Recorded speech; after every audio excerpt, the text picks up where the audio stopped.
అందరికీ నమస్కారం. నా పేరు సయ్యద్ అహ్మద్, అన్నమయ్య జిల్లా కాంగ్రెస్ పార్టీ అధికార ప్రతినిధి. ఈరోజు రైల్వే కోటూరు మండలం ఏదైతే మంగంపేట గ్రామంలో ఈరోజు ఒక జాతీయ కార్యక్రమం ఈరోజు ప్రారంభించబడింది. ఇది గతంలో మహాత్మా గాంధీ జాతీయ గ్రామీణ ఉపాధి పథకం కింద 2006లో దివంగత ముఖ్యమంత్రులు డాక్టర్ వైఎస్ రాజశేఖర రెడ్డి గారి ఆధ్వర్యంలో ఇక అనంతపురం జిల్లా నార్పల మండలం ఏదైతే బండ్లపల్లి గ్రామంలో నాడు ఏదైతే ఉపాధి హామీ పథకం ప్రారంభించబడిందో ఈరోజు అది 100 రోజుల నుండి 125 రోజులకు అది పెంచబడి కొత్త పథకంగా రూపాంతరం చెందడం జరిగింది. ఈ విషయంగా పెమ్మసాని చంద్రశేఖర్ సార్ గారు చాలా గొప్పగా వివరించడం జరిగింది. ఆయన కొన్ని విషయాలు కూడా కూలంకషగా ఏది బహాటంగా ఇక స్టేజీ మీదుగా ఏది ఆలోచించకుండా అన్నిటినీ ఖచ్చితంగా నిక్కచ్చిగా జరిగిన ఏవైతే అరాచకాలు జరిగినాయో, ఏవైతే అవినీతి జరిగిందో అలాంటి అవినీతి గురించి కూడా ఆయన చక్కగా చెప్పడం జరిగింది. ఆ విషయంగా వారిని మేము స్వాగతిస్తున్నాము. అదేవిధంగా ఏదైతే ఈ పథకం వచ్చిందో ఈ పథకం గతంలో వైఎస్ రాజశేఖర రెడ్డి గారు నాడు యొక్క పల్లెలు పచ్చగా ఉండాలి, గ్రామాలు అభివృద్ధి చెందితే పట్టణాలు అభివృద్ధి చెందుతాయి, అభివృద్ధి చెందితే దేశం సుభిక్షంగా ఉంటుందనేసి మా దివంగత ముఖ్యమంత్రి వైఎస్ రాజశేఖర రెడ్డి గారు నాడు మా యొక్క సోనియా గాంధీ గారిని ఆ రోజు ఒప్పించి మరి యొక్క మన్మోహన్ సింగ్ గారి చేతి మీదుగా మన యొక్క రాయలసీమలో ఈ కార్యక్రమం చేయడం జరిగింది. ఈరోజు అదే కార్యక్రమం మళ్ళీ రాయలసీమలో మళ్ళీ పునః ప్రారంభించడం చాలా గొప్ప విషయము. ఈ విషయంగా మేము తప్పుపట్టట్లేదు. ఎందుకంటే ఎక్కడ అవినీతి జరుగుతుందో అవినీతిని అరికట్టడంలో ప్రతి ఒక్కరు కూడా తమ వంతు పాత్ర ఒక భారతీయంగా చేయాల్సిన అవసరం ఎంతైనా ఉంది. ఈ విషయంగా మేమైతే మా యొక్క రైల్వే కోడ్ టీడీపీ ఇన్ఛార్జ్ శ్రీ ముక్కా రూపానంద రెడ్డి గారికి అభినందనలు తెలుపుతున్నాము. ఇంత గొప్ప కార్యక్రమము మీరు ఒంటి చేతి మీదుగా బాగా నడిపించారు.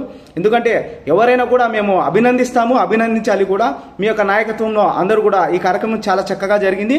మరియు రాబోయే భవిష్యత్తులో మీరు ఏదైతే ఈ యొక్క పథకాన్ని మళ్ళీ పునః ప్రారంభిస్తున్నారు దాంట్లో మళ్ళీ ఇలాంటి అవినీతి లేకుండా, ఎందుకంటే గతంలో జరిగిందంతగా డిజిటల్ ఇండియా కాదు. ఇప్పట్లో ప్రతి ఒక్కరు కూడా చదువుకున్నవారు డిజిటల్ అన్ని పేమెంట్స్ కూడా జరుగుతున్నాయి, ప్రతిదీ డిజిటలైజ్ అయింది కాబట్టి అవినీతి తగ్గుతుందని మేము కోరుకుంటున్నాము, కోరుకోవాలి కూడాను. అదేవిధంగా మేము ఎందుకు అపోజ్ చేస్తున్నామంటే ఏదైతే శ్రీ మహాత్మా గాంధీ గారు ఎవరైతే జాతిపిత ఉన్నారో ఆయన పేరు మా దివంగత ముఖ్యమంత్రి గారు తీసుకొచ్చిన పేరును తీసేసి నాటి రోజుల్లో మీరు కూడా వాటితో నడిచారు. మీరు కూడా మిమ్మల్ని ఇన్ఫ్లుయెన్స్ చేసిన నాయకుడు ఎవరంటే దాదాపు మన యొక్క రాష్ట్రంలో మనకంటూ ఒక గాడ్ ఫాదర్ ఉంటారు. అలాంటి గాడ్ ఫాదర్ అందరికి కూడా డాక్టర్ వైఎస్ రాజశేఖర రెడ్డి గారే అని చెప్పుకోవాల్సిన విషయమే. ఆ విషయంగా ఎందుకంటే ఆయన పేరును ఆయన ఏదైతే ఆరో ప్రపోజల్ చేసిన పేరును తీసేసి, అంటే ఇప్పుడు వీళ్ళ ప్రభుత్వం ఉంది కాబట్టి ప్రభుత్వం మారడం వల్ల, కానీ మహాత్మా గాంధీ గారికి ఎటువంటి రాజకీయ వారికి ఎటువంటి ఇది లేదు. కానీ ఆయనకు ఒక రాజకీయానికి అంటగట్టి ఒక కాంగ్రెస్ పార్టీకి మహాత్మా గాంధీని అంటగట్టి ఆయన పేరును తీసేయడం అనేది అది చాలా దారుణ విషయము. ఎందుకంటే స్వాతంత్ర సమరయోధుల పేర్లు కూడా ఈరోజు రాజకీయాలకు వాడుకుంటున్నారు. మహాత్మా గాంధీ గారు ఆయన చేసిన త్యాగాల గురించి ఈరోజు విస్మరించి ఇలాంటి కార్యక్రమం చేయడం అనేది చాలా బాధాకర విషయము. ఇంకో విషయం ఏమంటే సార్, మీరు స్టేజ్ మీద ఒక 2 విషయాలు చెప్పడం జరిగింది.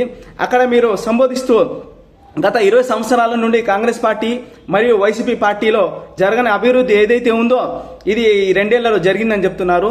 ఇప్పుడైతే ఏదైతే మీరు కార్యక్రమం తీసుకొస్తున్నారో అది గతంలో కాంగ్రెస్ పార్టీ తీసుకొచ్చిన ప్రోగ్రాం. ఆ ప్రోగ్రాంని మళ్ళీ ఈ యొక్క ప్రభుత్వం అనేది ఇది చాలా గొప్ప కార్యక్రమము, దీన్ని ఇంకా అమలు చేయాలనేది దానిలో కొన్ని సంక్షేమాలు మళ్ళీ జోడించి తీసుకురావడం జరుగుతోంది. అలాంటి కార్యక్రమం కాంగ్రెస్ ఏం చేయలేదని మీరు స్టేజ్ మీద చెప్పడము నిజంగా బాధాకరమైన విషయము. ఎందుకంటే మీరు కూడా గతంలో వైఎస్ రాజశేఖర రెడ్డి సార్ మిమ్మల్ని ఇన్ఫ్లుయెన్స్ చేసింది కూడా ఆయనే, మీ గాడ్ ఫాదర్ కూడా ఆయనే, మా గాడ్ ఫాదర్ ఆయనే.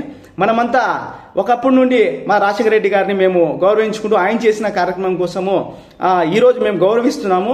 ఇలాంటి కార్యక్రమంలో మీరు గొప్పగా చేస్తూ ఈరోజు వచ్చి కాంగ్రెస్ పార్టీ ఏం చేయలేదనడం బాధాకరము.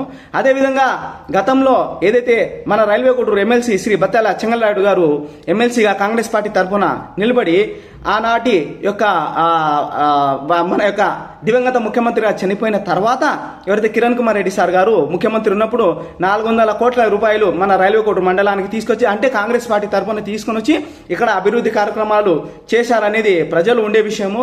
అలాంటి కార్యక్రమాలు కాంగ్రెస్ పార్టీ తరఫున జరిగినప్పుడు మీరు వాటిని గౌరవించాలి. కానీ ఇలా మీ స్టేజీలు ఎక్కి మీరు చెప్పడం అనేది నిజంగా బాధాకరం. ఎందుకంటే ఇప్పుడు మీరు చేస్తున్న పనిని మేము చాలా గౌరవంగా మేము మిమ్మల్ని అభినందిస్తున్నాము. అదేవిధంగా మీరైతే గతంలో ఏదైతే పార్టీలు వస్తుంటాయి పోతుంటాయి, ఎందుకంటే గతంలో చేసిన మంచిని మనం ఎప్పుడు కూడా మంచి ఎంచి చెడు ఎంచమన్నారు. కాంగ్రెస్ పార్టీ ఈ దేశానికి చాలా చేసింది సార్, చాలా చేసింది. ఇప్పుడు మీరు చూస్తున్నారు ఈ యొక్క 2 సంవత్సరాలలో కూటమి ప్రభుత్వం పైన ఎంత అల్లకల్లాలు జరుగుతుందో. మనకు రామ జన్మభూమి ఏదైతే ఉందో ఆ శ్రీరాముని యొక్క చెంతన ఎవరైతే ఉన్నారో అక్కడ ఇప్పుడు అంత పెద్ద అవినీతి చేస్తున్నారు. మన సౌత్ ఇండియా అనేది ఇంత డెవలప్ అవడానికి కారణం ఏమంటే మనం కులాలకు మతాలకు అతీతంగా మనం ఒక సోదర భావంతో మన డెవలప్మెంట్కి ఆలోచిస్తాం. కాబట్టి మనము అవన్నీ పక్కన పెట్టి డెవలప్మెంట్ మీదిగా ఆలోచించాలని, ఒకవేళ మీరు ఏ డెవలప్మెంట్ కార్యక్రమాలు చేయాలనుకున్నా కూడా మా కాంగ్రెస్ పార్టీ తరఫున మీకు ఎప్పుడు అండగా ఉంటాము. ఏదైనా అవినీతి చేస్తే మేము సహించబోము అనేది కూడా తెలియజేస్తున్నాం సార్. అదే విషయంగా శ్రీ అరవశ్రీధర్ గారు మీరు స్టేజ్ ఎక్కి ఇక్కడ మా యువతకు ఉపాధి లేదని చెప్తున్నారు సార్. ఉపాధి లేదనేది, ఆ ఉపాధి క్రియేషన్ కూడా మీరే చేయాలనే విషయం మీరు మర్చిపోతున్నారు, విస్మరించకండి.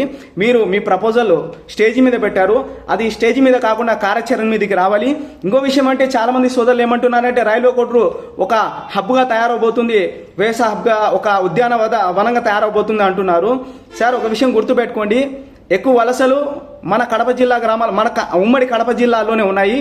అది రాజంపేట రైల్వే కోట ప్రాంతాల్లోనే ఎక్కువ ఉన్నాయి. ప్రతి ఒక్కరి భూమి ఉంటుంది, వాళ్ళకు వ్యవసాయ పంటలు ఉంటాయి. కానీ వాళ్ళు ఇక్కడ కుటుంబాలను వదిలేసి బయటికి వెళ్ళడానికి ఏకైక కారణం ఏమంటే రైతులకు గిట్టుబాటు ధర లేకపోవడం. మామిడి రైతులు వేస్తే అల్లాడిపోతున్నారు, ఈ యొక్క అరటి రైతులు చాలా దారుణంగా నష్టపోతున్నారు, బొప్పాయి రైతులు నష్టపోతున్నారు. లాస్ట్కు వాళ్ళ పరిస్థితి ఏమైపోయిందంటే ఈ యొక్క వ్యవసాయం చేసే కంటే కూడా ఇక్కడ నుండి దేశాలు దాటుకొని అక్కడ డ్రైవర్గానో ఇంటి పనులుగానో అక్కడ ఆధారపడాలని చూస్తున్నారు. దయచేసి ఉపాధి కావాలి అంటే ఫస్ట్ రైతుల యొక్క పరిస్థితులు, ఒకవేళ రైతుల యొక్క ప్రొడక్షన్ ఎక్కువైతే ఒక ఇండస్ట్రీస్, ఎలాంటి ఇండస్ట్రీస్ ఇక్కడ తీసుకురావాలి, ఇక్కడ డెవలప్మెంట్ ఎలా చేయాలి. నీళ్లు వస్తున్నాయి సార్, నీళ్లు లేకేం కాదు. రైల్వే కోడూరులో మన యొక్క జిల్లాలో అన్ని ఒకవేళ ఉమ్మడి జిల్లా గురించి కడప జిల్లా గురించి ఆలోచిస్తే ఒక రైల్వే కోడూరులో మాత్రమే నీళ్లు చాలా పుష్కలంగా లభిస్తాయి. అలాంటి రైల్వే కోడూరు ప్రాంతంలో ఈ యొక్క మామిడి రైతులకు కానీ బొప్పాయి రైతులు కానీ తగినంత ధర రాకపోవడం వల్ల ఈరోజు వీళ్ళు మళ్ళీ వలస కూలీలుగా మారిపోతున్నారు. మీరు ఏదైతే ఈ దళారీ వ్యవస్థ వల్ల ఒకవేళ దళారులు పైకి మంచి రేట్లు అమ్ముకుంటూ కూడా రైతుల్ని నష్టపరుస్తూ అంటే ఆ రైతులు ఆత్మహత్యలు చేసుకోలేక, ఇదే వేరే ప్రాంతాలకు వెళ్తే అక్కడ రైతులు తట్టుకోలేక ఆత్మహత్యలు చేసుకుంటారు. మన రైతులు ఎవరైతే ఉన్నారో వాళ్ళ దగ్గర సోర్స్ ఉంది కాబట్టి వాళ్ళు ఏం చేస్తున్నారంటే వలస కూలీలుగా బయటికి వెళ్ళిపోతున్నారు. అలాంటి వలస కూలీల మీదకి మీరు గనక కొంచెం ప్రయత్నం చేసి మన రైల్వే కోట ప్రాంతము ఈ యొక్క ఉద్యాన వనంగా తయారు చేసి కొన్ని ఇండస్ట్రీస్, ఏదైతే ఫుడ్ కోర్ట్ ఇండస్ట్రీస్ కానివ్వండి, అలాంటి డెవలప్మెంట్ అంటే దాదాపు ఒక 10,000 మందికి ఉపాధి కల్పించగలిగితే రైల్వే కోడూరు ప్రాంతము డెవలప్ అవుతుందని కోరుకుంటున్నాము. మీరు చేసిన ఏదైతే కార్యక్రమాన్ని నిజంగా అభినందిస్తున్నాము. అదేవిధంగా మీరు ఏదైతే కాంగ్రెస్ గురించి కానీ స్టేజ్ ఎక్కిందో మీరు ఎవరన్నా పేపర్ ఇస్తే చదివినట్టున్నారు, దయచేసి గతాన్ని గుర్తు తెచ్చుకోండి. కాంగ్రెస్ పార్టీ అనేది మీకు చాలా ఇచ్చింది.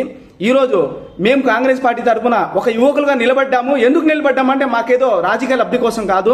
ఈ యొక్క భారతదేశ పరిస్థితులు చాలా దారుణంగా మారిపోయాయి. ఇప్పుడు భారతదేశానికి మళ్ళీ ఒక మంచి నాయకుడు రావాలి.